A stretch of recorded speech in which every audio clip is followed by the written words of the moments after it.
Hi, my name is Emily Iannelli. I'm a proud member of T-Girl Angel, which is a music project of mine. I say music project, but it's really just a place where I kind of share my feelings, thoughts, ideas, emotions, and I put it into sound recordings from writings, and I call it T-Girl Angel. It's interesting. Hopefully, it'll come to be something more than just a little project of mine. I'm also trying to foray into other areas. You know, life for people like me is not easy. Life in general is not easy. Sometimes you have to be funny to get through life. You gotta have a little comedy. I wish I was a comedian.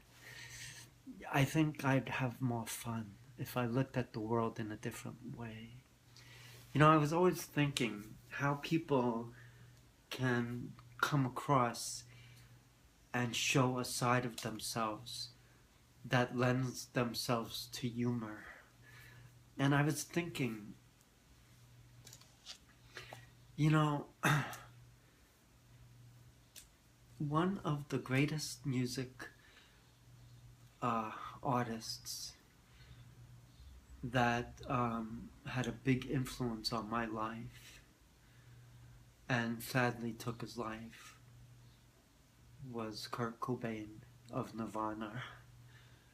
A famous actor, comedian who had a tremendous influence on my life, who took his life, was Robin Williams. Why? Why is it that these people who have such gifts, such talent, decide that they can't live anymore? I don't know. But I also have these thoughts. I've been in the hospital for suicide attempts. What is it that pushes someone over the edge and wants them? Why is it that makes them feel that they can't go on anymore? I was always a fan of Robin Williams for many reasons. I mean, from the days of his Mork and Mindy TV show to the days with him and Whoopi Goldberg and Billy Crystal. He just had a way about him that was unique and just all so much fun. Um, and he could be a dramatic actor too. Good Will Hunting, he won an Oscar. He was just incredible. And then he hangs himself. Why? I don't know. What is the allure of suicide to people? Why do people succumb to their depression? I know life is complicated and hard, and we try to deal with it as best we can on our own terms.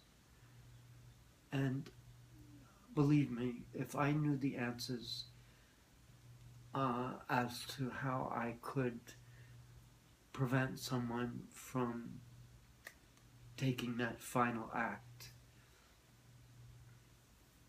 I would be in a better place, a better situation, because I would be out there counseling people, and I don't.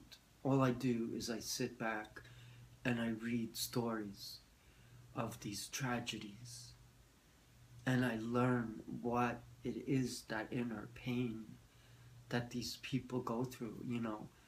Robin Williams was an act. That was him as an act to the people who saw him that way. He didn't come out to express his inner pain to people. He just shared his humor, his gift. These artists that died young, who were talented, you always wonder why.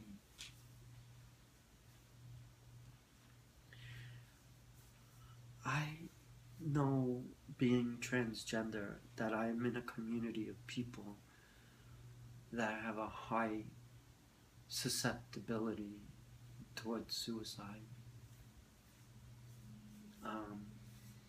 I'm not gonna lie. I've contemplated suicide too.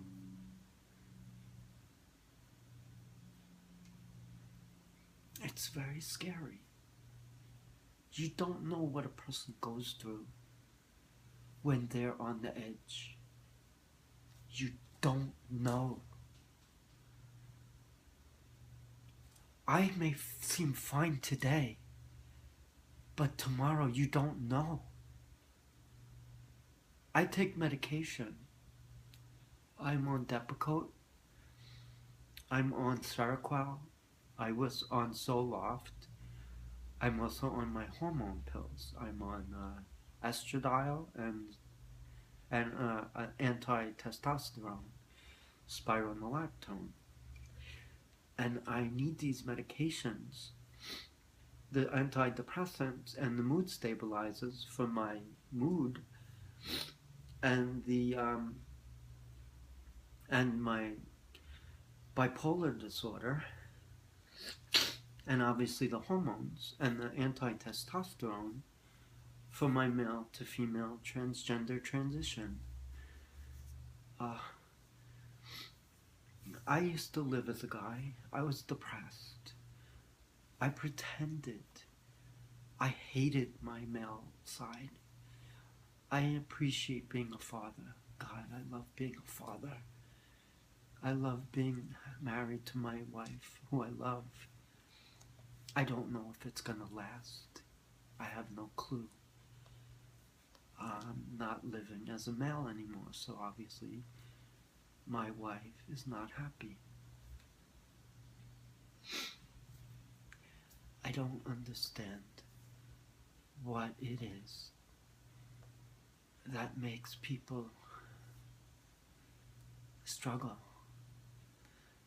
What is it that who knows the answer to the why is it that life for some seems so la-di-da, like everything is perfect, and for others it's like chaotic? My world is upside down, you know. I wasn't like it was totally together as a guy either. I wasn't living a luxurious, wonderful, romantic life.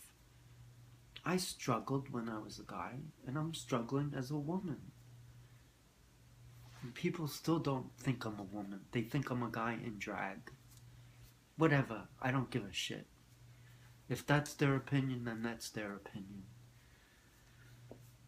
I know what I am. I've lived with my situation all my life. Nobody tells me how I should live. Nobody tells me what I am. I know what I am.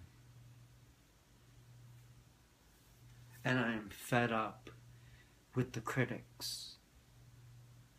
I am fed up. I read an article about this Jenner, Bruce Jenner, and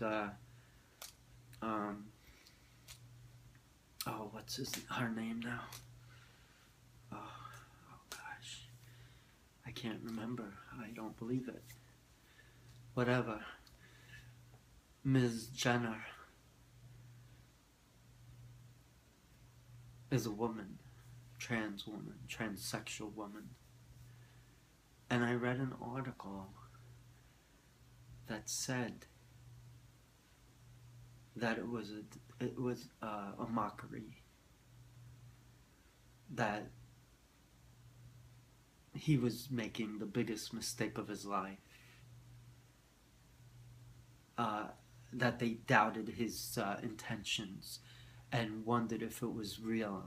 I mean, who are these people, this media that circumvent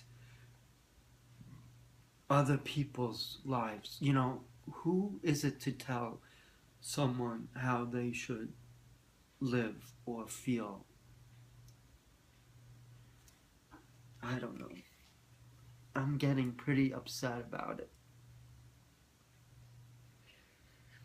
If I had a way to get my message across to people about what it's like to be transgender, I would tell them that when you look at a person, you don't always see what's inside.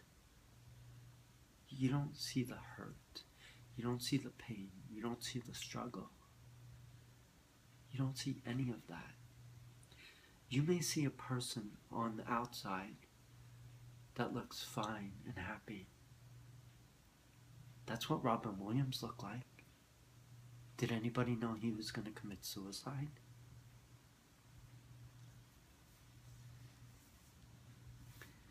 People have lives that are complicated. You know?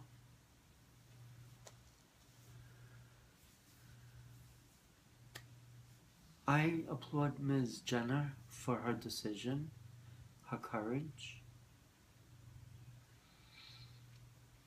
I think that people still want to relive the days when she was the athlete, the Olympian,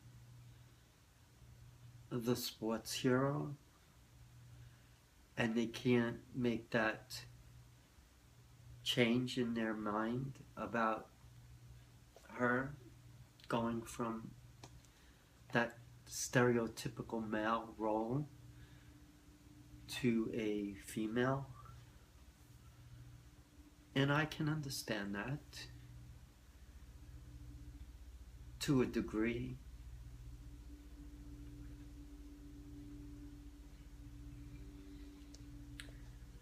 But the reality is, Miss Jenner is a transsexual woman.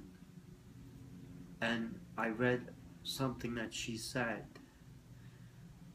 that if she was on her deathbed and she never transitioned, then her life would never have meant anything to her aside from the good things.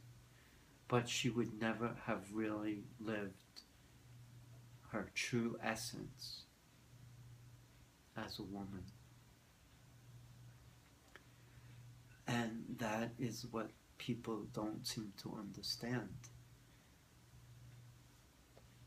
What is it about the idea or concept that people can't grasp about a guy identifying as a woman? Just because somebody has a penis doesn't necessarily mean that they're a guy. They're sexually probably not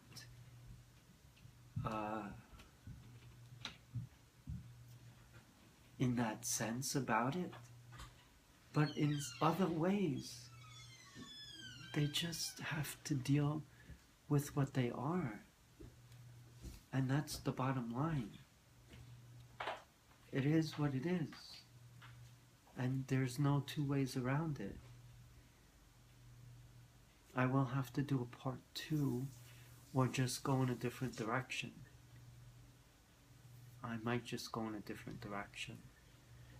But this is Emily signing off for now. I love you guys. Have a good day.